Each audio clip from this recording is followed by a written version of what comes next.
Salut et bienvenue dans cette vidéo. Aujourd'hui, nous allons apprendre le langage de programmation JavaScript à travers un exercice qui est la création d'un compte à rebours. Cet exercice peut vous sembler simple et inutile, mais on peut lui trouver plusieurs applications. Par exemple, vous pouvez créer une page de Coming Soon pour annoncer l'arrivée de votre site web à une date bien précise. On peut l'utiliser également dans les sites e-commerce pour annoncer l'arrivée d'un Black Friday ou encore pour montrer le temps qui reste pour la promotion d'un produit. On peut également les retrouver dans les sites de compétition en ligne pour montrer aux compétiteurs le temps qui leur reste, pour ne citer que ces exemples-là.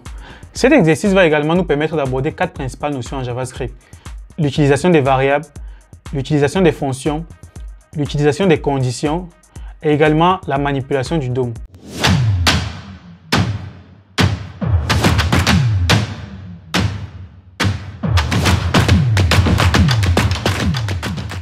Pour ceux qui n'auraient jamais entendu parler, le DOM, pour Document Object Model, est une représentation des pages HTML que nous fournit le JavaScript pour nous permettre de modifier dynamiquement nos pages web.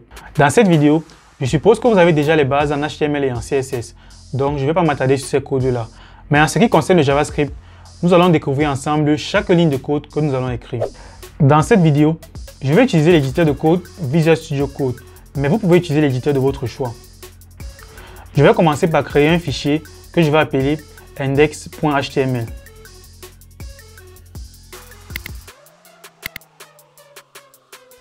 Comme vous le constatez, ce fichier apparaît dans le dossier. Je vais donc l'ouvrir avec mon navigateur Chrome et le mettre côte à côte avec mon éditeur de code pour que nous puissions voir en temps réel les modifications qui sont appliquées.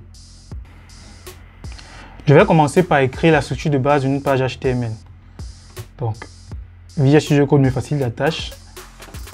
Donc, je vais cacher cette partie pour qu'on puisse avoir quelque chose de propre. Pour utiliser du JavaScript, deux manières s'offrent à vous. Donc, vous pouvez premièrement utiliser la balise script en la positionnant dans l'entête de votre document HTML ou alors n'importe où dans la balise body de votre document. Vous pouvez également simplement préciser la balise script en lui indiquant l'emplacement vers le fichier que vous voulez utiliser. Et ce fichier a généralement l'extension .js. Dans notre cas, je vais utiliser le code directement dans notre page HTML. Je vais commencer par créer une div avec pour id compteur, décompteur autant pour moi. Et on va un peu donner de style à tout ça. Donc je vais d'abord mettre un texte qui est statique là. On peut mettre 2 jours, 3 heures, 40 minutes et 5 secondes par exemple. Voilà. Donc si j'actualise la page à côté, vous pouvez voir notre texte qui s'affiche là. Donc on va commencer par styliser un peu ça. Donc je vais mettre la balise style. Style. Et je sélectionne notre élément. Donc je vais commencer d'abord par styliser le corps de notre document HTML. Donc je vais commencer par retirer. Si vous remarquez déjà, il y a des bordures qui sont insérées là. Il y a une petite marge là. Je vais commencer par retirer ces marges là qui ne nous servent à rien. Donc je vais mettre margin 0 et padding 0. Et puis hop, je vais donner un background color, une couleur de fond, un violet RGB, j'aime bien le violet, 137, bon 139, 30, 23 et 137. Donc ça nous fait une belle couleur violette. Donc si j'actualise, on a ce résultat déjà. Vous voyez, il n'y a plus de bordure. Et puis du noir sur du violet, c'est pas bon. Donc je vais mettre la couleur du texte en blanc. Donc JSFFF. Et puis on a du blanc. Donc là c'est déjà visible. Donc maintenant je vais styliser notre décompteur. Je commence par le sélectionner étant donné que c'est un élément de type ID. Je vais le sélectionner avec son ID en mettant un dièse devant. Et ensuite je vais le mettre en display flex. Justify content. Je mets center. Align items. À center.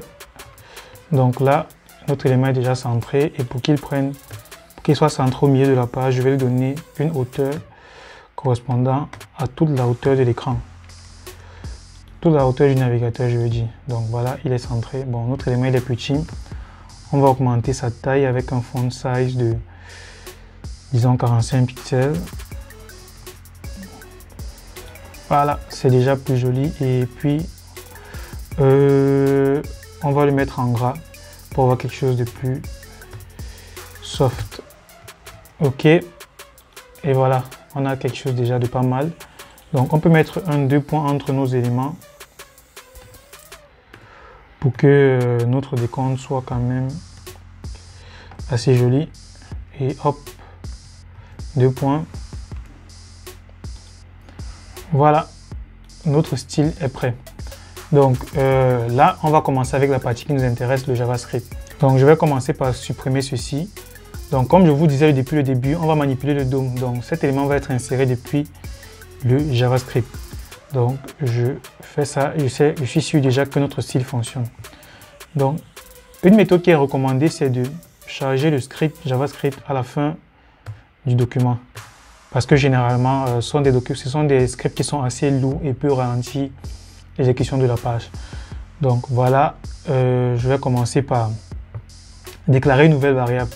Donc en JavaScript, on a deux moyens de déclarer une variable. Avec le mot-clé var ou avec le mot-clé let. Donc le mot-clé var nous permet de déclarer une variable globale et le mot-clé let nous permet de déclarer une variable locale qui va être utilisée soit dans une fonction ou dans une classe. Donc là, je vais déclarer le mot-clé var et je vais appeler début, tout simplement. Ce sera un élément de type date, new, date. Donc on a cette fonction en JavaScript qui nous permet de générer une nouvelle date. Et je vais mettre qu'il a plusieurs fonctions, comme vous pouvez le voir, getDate. Moi, je vais utiliser la fonction getTime qui va nous retourner la date actuelle en millisecondes. Donc, si je ne passe rien en paramètre à cette classe, ce qu'il va faire, c'est qu'il va nous retourner la date actuelle. Et c'est parce que nous, on veut faire le décompte à partir d'une certaine date. Donc, je vais faire le décompte à partir d'une date que je vais choisir au hasard. Prenons par exemple la fin d'année, c'est-à-dire le 31 décembre, donc décembre 31 2021. Disons à 23h59 minutes. Non, ici c'est séparé avec 2 points, c'est 23h59 minutes et 59 secondes. Donc combien de temps il nous reste avant la fin de l'année? Pas 2 points, pas secondes, désolé. Et en JavaScript, chaque instruction se termine par des points-virgules. Donc une fois que ceci est fait, nous allons écrire une fonction qui permet de faire le comptage. C'est-à-dire on va mettre à jour notre compteur chaque seconde. Donc on veut faire le décompte chaque seconde. Donc pour cela, je vais déclarer une variable dans laquelle je vais stocker notre fonction. Donc je vous expliquerai plus tard dans la vidéo pourquoi je fais cela. Donc je vais déclarer une variable que j'appelle x. Et cette variable va contenir la fonction, une fonction par défaut de JavaScript, setInterval. Donc cette fonction, comme vous le voyez, mon éditeur me propose déjà comment ça marche, qui prend en paramètre deux paramètres. Donc le handle, qui est la fonction ici là que nous allons exécuter. Donc je peux simplement écrire function. Donc en JavaScript, pour écrire une fonction, on utilise le mot-clé function, tout simplement, précédé de parenthèses. On peut mettre le nom ou pas et on met des accolades. Voilà. Donc comme je le disais, notre fonction setInterval prend deux paramètres. Le premier paramètre qui est la fonction exécutée que j'ai déjà passé ici. Et le deuxième paramètre est après combien de temps nous allons exécuter cette fonction. Donc ici, il le prend en millisecondes. Donc nous, on veut exécuter chaque seconde et une seconde, ça fait 1000 millisecondes. Donc on va passer ici là 1000. Donc si je réexplique comment ça marche, cette fonction setInterval va exécuter une fonction, notre fonction qui sera la fonction de comptage ici là, va exécuter cette fonction chaque seconde. Comme ça, on pourra faire le décompte sans problème. Donc maintenant, nous allons écrire notre fonction de comptage. Donc je vais commencer par déclarer une variable ici là. Étant donné que nous sommes à l'intérieur d'une fonction, je vais déclarer la variable en utilisant les bonnes pratiques, donc en utilisant le mot-clé let. Je vais appeler cette variable là maintenant. C'est-à-dire on va récupérer le temps actuel maintenant. Et c'est maintenant, voilà, qui sera égal à new date, toujours une date, date. Cette fois-ci, je vais lui passer rien en paramètre parce que je veux exactement le temps actuel. Donc, je vais faire le temps actuel, get date time, get time tout simplement. Et puis, je vais utiliser dans une nouvelle variable. Je n'ai plus besoin d'utiliser le mot-clé forcément. Je vais l'appeler temps restant. Temps restant, qui sera égal à la date de maintenant moins le temps restant. Non, pas moins le temps restant, plutôt moins la date de début.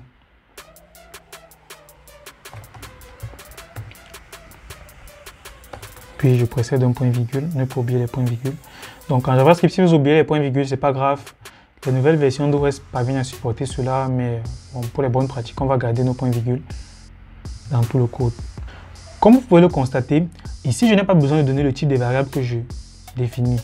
Par exemple, ma variable début va contenir une date. Ma variable x va contenir un objet. Ma variable maintenant va contenir une date également. Et ma variable temps restant va contenir une date, qui est en principe un chiffre. Donc ici, le JavaScript est ce qu'on appelle un langage faiblement typé. Donc ici, je n'ai pas besoin de définir le type des variables. Il va le détecter automatiquement et assigner le type. Donc, ceci dit, nous allons maintenant calculer le jour, l'heure, la minute et la seconde restante. Donc pour le faire, on va d'abord commencer par commenter notre code. Donc en JavaScript, pour faire des commentaires, il y a deux manières. Soit j'utilise un double slash et j'écris mes commentaires. Donc on va dire calcul des heures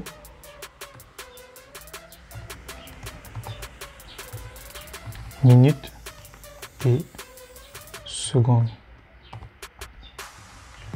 Donc on a oublié jour. On peut commencer par jour, heure, minute et seconde. Voilà. Donc ça c'est la première manière de commenter. Une autre manière est de commencer par un slash, ensuite étoile, ensuite étoile encore et enfin slash. Donc là c'est pour faire des commentaires multilignes. Je peux écrire des commentaires sur plusieurs lignes et là il comprendra que ce sont des commentaires que je suis en train d'écrire. Donc on va passer ce tour. Donc pour la suite, la logique elle est mathématique. Donc pour calculer les heures, je vais vous mettre les lignes de code et puis vous les expliquer étape par étape. Donc étant donné que la plus grande unité que nous avons ici c'est le jour, donc je vais commencer par définir le nombre de jours premièrement. Donc je vais définir let jour. Donc le nombre de jours est égal. Je commence par utiliser une fonction mathématique mathfloor qui permet de récupérer la partie entière. Ensuite je lui passe en paramètre un nombre. Donc ce nombre sera tout simplement le temps restant divisé par combien de millisecondes nous avons dans un jour. Donc je vous explique après. Donc ça fait 1000 fois 60 fois 60 fois 24. Donc essayons de comprendre ce calcul. Déjà le temps restant c'est... Oups, je me rends compte que j'ai fait une erreur. Donc le temps restant c'est plutôt le début moins maintenant. Donc c'est l'inverse. Je vous explique pourquoi.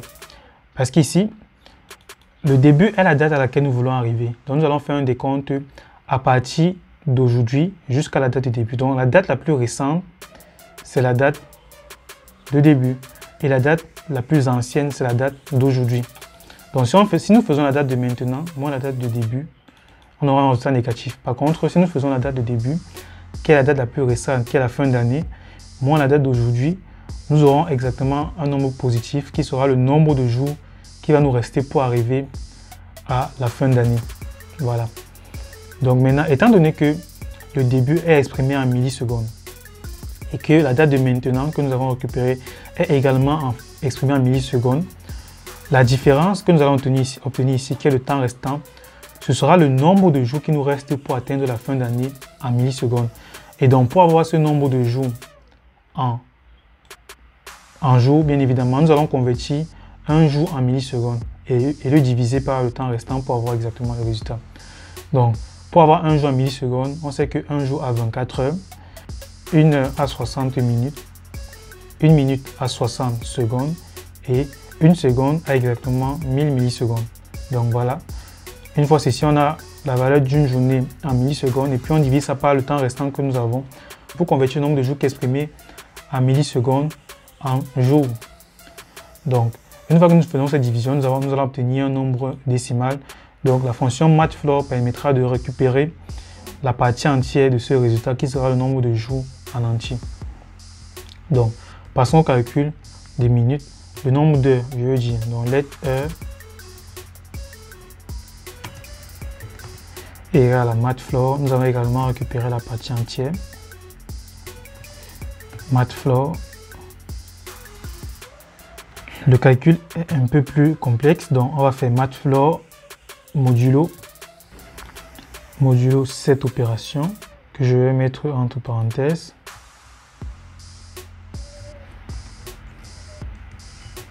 Le tout divisé par, voilà, le tout divisé par 1000 fois 60 fois 60. Donc, je vous explique ce calcul encore une fois de plus. Donc là, nous voulons avoir le nombre d'heures qui nous reste pour arriver à la fin de l'année. Donc, déjà, il faut savoir que nous avons déjà le nombre de jours. Et donc, lorsque nous divisons ceci par la valeur de jours en millisecondes, nous obtenons le nombre de jours et il y a un reste qui n'atteint pas un jour. Donc, ce reste-là peut être converti en heures. Donc, ce reste-là, pour récupérer le reste en mathématiques, on utilise l'opération modulo. Donc, si par exemple, je prends 2, si je fais 3 modulo 2, je vais obtenir 1 parce que 1 est le reste de la division de 3 par 2. Donc, et en programmation, dans la plupart des langages de programmation, dont JavaScript, le modulo est exprimé par l'opérateur pourcentage. Donc, lorsque je fais temps restant modulo, la valeur en jours, j'obtiens le reste de la division de ceci par là. Donc, une fois que j'obtiens ce reste de la division, il est en millisecondes. Donc, il faudrait également que je le convertisse en heures. Donc, je sais qu'une heure, c'est 60 minutes. Une minute, c'est 60 secondes. Et une seconde, c'est 1000 millisecondes. Donc, j'ai la valeur en heures. Donc, une fois que ceci est fait, pareillement, on va calculer le temps en minutes. Donc, si vous avez compris la logique, vous verrez donc qu'on peut avoir mathfloor, on va récupérer la partie entière de temps restant modulo temps restant modulo ce calcul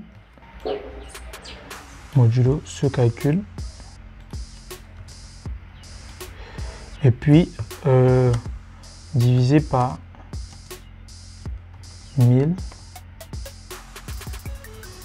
fois 60 tout simplement. Donc une fois de plus, pour le calcul des minutes, si on veut expliquer comment ça marche, il faut savoir que une fois qu'on a le temps restant, pour le convertir en minutes, on va convertir les heures en millisecondes, comme on l'a fait tout à l'heure. Lorsqu'on divise la valeur du temps restant par une heure, on va obtenir un reste qui n'atteint pas une heure. Donc forcément, ça pourra représenter des minutes évidemment. Donc pour récupérer ce reste-là, bien évidemment, on fait encore temps restant modulo ceci. Et donc on va convertir ce résultat-là en minutes. Donc d'où l'opération 1000 fois 60. Et hop, on peut également faire la même chose pour les secondes. Donc voilà, ceci est fait. Donc là, à travers ces opérations, nous pouvons avoir le nombre de jours contenu dans la variable jour, le nombre d'heures contenu dans la variable heure, le nombre de minutes contenu dans la variable minute et le nombre de secondes contenu dans la variable seconde. Et donc, une fois qu'on a calculé tous ces éléments, il faudrait qu'on puisse renseigner cela dans notre élément. Donc, on va commencer par le récupérer et le stocker dans une variable que je vais appeler décompteur également. Pour donc récupérer notre DOM ici, dont on parlait au départ, qui est notre document, le JavaScript nous fournit un objet qu'on appelle document. Et donc, si je parcours les éléments, il possède une propriété qu'on appelle getElementById. Donc, getElementById est une méthode de cet objet qui va nous permettre de récupérer un élément dans le document à l'aide de son ID. Donc, l'ID en l'occurrence ici, c'est des compteurs. Donc, je lui passe en paramètre tout simplement l'ID de notre élément qui est des compteurs. Donc, désormais, notre variable des compteurs contient notre élément, notre div qui a pour ID des compteurs et nous pouvons maintenant modifier cette div. Donc, prenons un exemple simple. Je vais modifier le contenu de cette div et mettre n'importe quoi à l'intérieur. Donc, pour modifier le contenu d'une div depuis le JavaScript, nous pouvons simplement faire innerHTML ou innerText pour modifier le texte. Maintenant, on va faire déjà innerHTML et on assigne une valeur. Donc, je vais par exemple donner la valeur 1, 2, 3 et mettre point virgule. Si j'actualise la page, comme vous le voyez, on a 1, 2, 3 qui s'affiche. Et bien, là, vous n'avez pas l'impression que notre fonction, cet intervalle, nous avons dit que cette fonction doit s'exécuter chaque seconde. Là, on ne peut pas voir vraiment la mise à jour qui est faite. Si par exemple, là où je définis une variable i, à laquelle je donne la variable 0, la valeur 0, et puis ici, je vais lui dire de prendre la valeur i++. Donc, cette opération est une opération qu'on appelle l'incrémentation, que nous retrouvons dans la plupart des langages de programmation.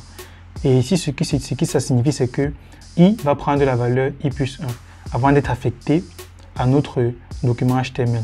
Donc, si j'enregistre ceci et que j'actualise notre document, nous allons voir que à chaque fois que chaque seconde, cette fonction est exécutée, donc chaque fois que ça va s'exécuter, il va prendre la valeur suivante. Donc, on a l'impression qu'il y a un décompte en secondes qui est en train de se faire. Donc, 10, 12. Donc, c'est vraiment chaque seconde que cela s'exécute. Donc, ce que nous voulons, ce n'est pas ça, c'est plutôt que notre compteur fasse des comptes avec les dates. Donc, nous allons lui passer ici, là, tout simplement, le nombre de jours. Donc, c'est la variable jour. On va faire ici une opération de concaténation. Donc, la concaténation, c'est simplement une opération qui permet de juxtaposer les textes. Donc là, on va faire jour plus, on va lui coller un texte. Le texte ici, c'est jour, espace, 2 points.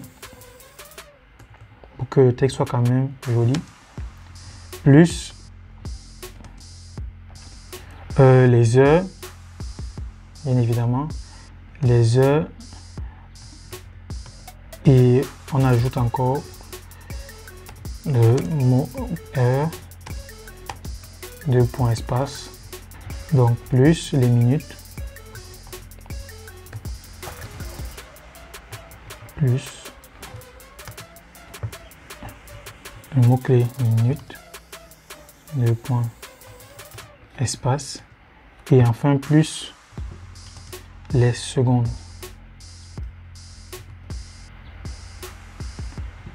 Seconde, la variable seconde, plus S. Voilà, on n'a pas besoin de rajouter 2 points après ici. Si j'enregistre, voilà. Là, on peut constater que ça nous affiche n'importe quoi. Certainement à cause des parenthèses que nous n'avons pas indiquées normalement. Donc, on va un peu revoir notre code pour arranger tout cela.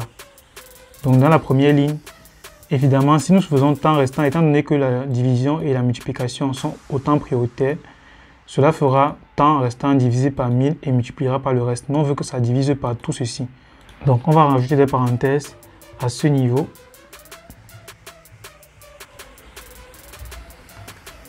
Nous allons également rajouter des parenthèses là et là. Donc, dans l'opération tout en bas, il faut rajouter des parenthèses ici et là. Et bien, c'est tout. Donc, on voit bien que notre opération maintenant est précise. Vous comprenez que les opérations de priorité en mathématiques reviennent ici. Là, ici, on ne fait pas bien les choses. On va avoir des mauvais résultats. Donc, on enregistre et puis on actualise. Voilà, vous voyez, on a un résultat plus propre avec notre compteur qui est maintenant bien fait. Donc, on pourrait s'arrêter là, mais Si vous vous souvenez, depuis le début, je vous ai dit que j'ai stocké cet élément dans une variable. J'aurais bien pu tout simplement l'exécuter sans le stocker dans une variable. Donc si je retire ça et j'enregistre, j'exécute notre code, tout fonctionne normalement.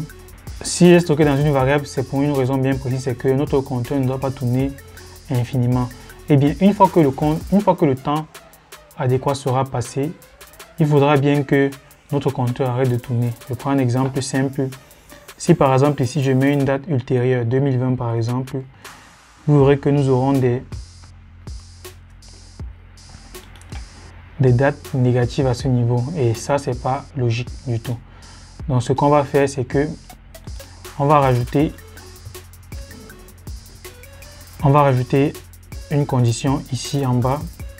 C'est que si le temps restant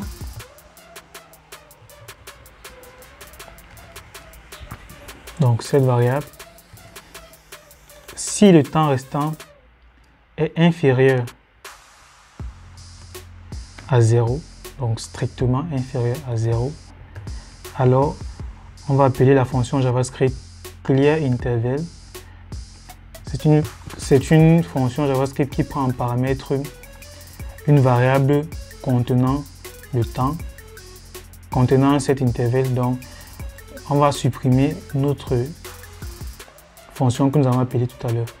Donc si le temps est plus petit que ceci, est plus petit que 0, on va supprimer ce compteur là pour qu'il arrête de tourner. Et puis on va encore modifier le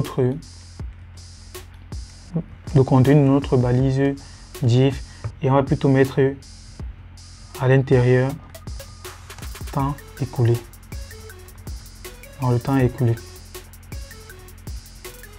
Voilà, c'est tout. On met un point virgule. On met un point virgule, même si c'est pas obligé. On enregistre et puis on exécute. Donc là, le temps il est long, on va devoir attendre la fin d'année pour voir le temps écoulé s'exécuter. Sinon, je peux modifier à ce niveau pour qu'on puisse voir comment ça fonctionne. Donc, je vais mettre la date d'aujourd'hui. À l'heure où je tourne cette vidéo, nous sommes le 14 août 2021. Donc, je vais mettre le décompte 1 minute avant. 16h17 minutes et 0 secondes. Donc, si j'exécute, bon, il est déjà 16h17.